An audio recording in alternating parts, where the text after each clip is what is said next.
पास ना परिवार है और ना ही खेती है और ना ही बेटी है। चुनाव में उनको उखाड़ फेंकने का काम करेंगे। सरकार नहीं बल्कि कुशासन बाबू का सरकार है।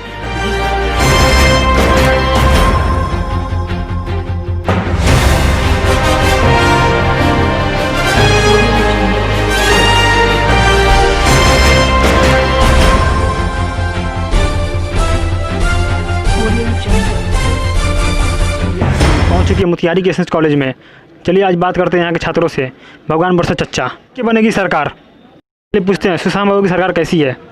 ये सुशासन बाबू की सरकार नहीं बल्कि कुशासन बाबू का सरकार है। जिस तरह से नीतीश कुमार ने पिछले 15 वर्षों में हमारे बिहार को स्वास्थ्य विभाग हो, शिक्षा विभाग हो, इंडस्ट्रियल विभाग हो, जिस तरह से निचले पैदान पर रखने का काम किया है, अब की बार विधानसभा चुनाव में उनको उखाड़ फेंकने का काम करेंगे। और विपक्ष का नेता माननीय श्री तेजस्वी प्रसाद यादव को मुख्यमंत्री बनाने का हम लोग काम करेंगे। जिस तरह वे युवाओं को एक साथ लेकर चल रहे हैं, हमें पूरी उम्मीद है कि तेजस्वी प्रसाद यादव युवाओं के पक्ष में काम करेंगे। तेजस्वी यादव की सरकार बनती है तो आप क्या उम्मीद रखते हैं। तेजस्वी के सरकार में हम यही उम्मीद रखते हैं कि तेजस्वी एक ऐसा उम्मीदवार नेता है जो कि युवाओं को रोजगार देने के लिए काम करते हैं और करेंगे। देखिए अब चलिए इनसे बात करते हैं, ये इस सरकार के बारे में क्या बोलना चाहते हैं। इस सरकार के बारे में हम क्या बोले, ये तो सरकार इतना चोर निकम्मा और लोगों को देखो आजकल सब लड़का लोग बेरोजगार होकर घूम रहे हैं, तो सरकार के बारे में क्या बोला जाए। आप भी मीडिया वाले हैं तो आप भी तो देख ही रहे हैं। अब क्या देखते हैं, इससे बहुत सा बच्चा लोग भटक रहा है। फिर भी इस कोरोना में सरकार को चुनाव कराने के लिए कोरोना नहीं है, लेकिन स्टूडेंट के भविष्य के साथ खेलने के लिए कोरोना है। आप क्या बोलना चाहेंगे इस सरकार के बारे में।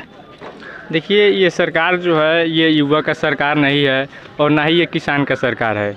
ये सरकार जो है ये बड़ों लोगों का सरकार है। अनिल अंबानी, मुकेश अंबानी, बड़े बड़े लोगों के लिए ये सब सरकार है, किसान के लिए नहीं है। ये किसान द्रोही, देशद्रोही, बेटी द्रोही है।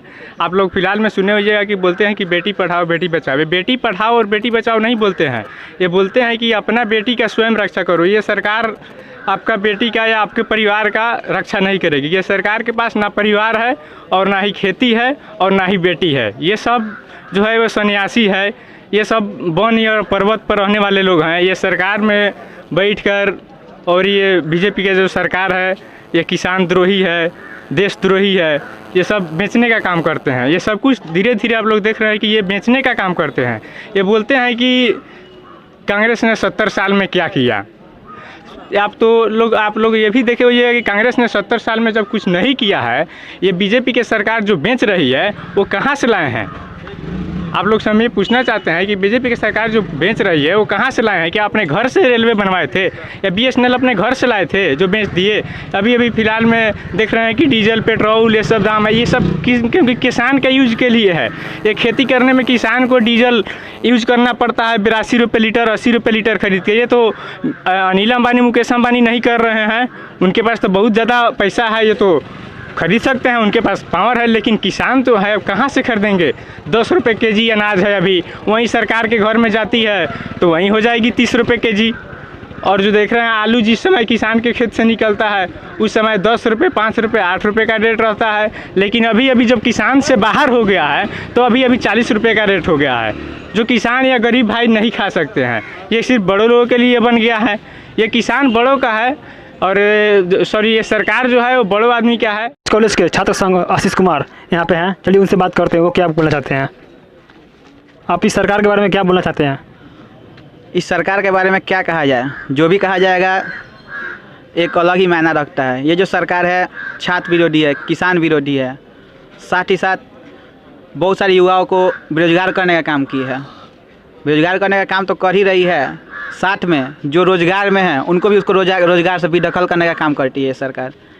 अभी हाल फिलहाल में ही आप लोग सुने होंगे कि रेलवे का प्राइवेटाइजेशन हो गया, ठीक है, जिसमें रेलवे के कितने सारे जो नौकरी पे थे उनको भी बेदखल कर दिया गया उनके नौकरी से। ये जो सरकार है एक एजेंडा के साथ कार्य करती है।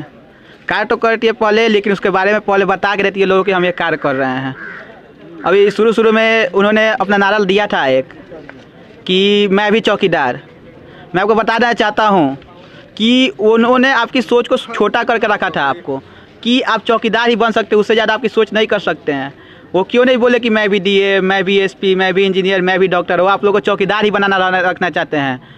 उसके बाद जब बात आई यहाँ पे कोरोना के लड़ने की, जब गरीबों को, असहाय को, लोगों को ज़रूरत ही सरकार की, तब सरकार कहती है कि आत्मनिर्भर भारत, यानी आप अपने पर निर्भर होइए, सरकार आपसे कोई मदद नहीं करने वाली है। यानी सरकार से मदद की कोई उम्मीद ही नहीं रखिए।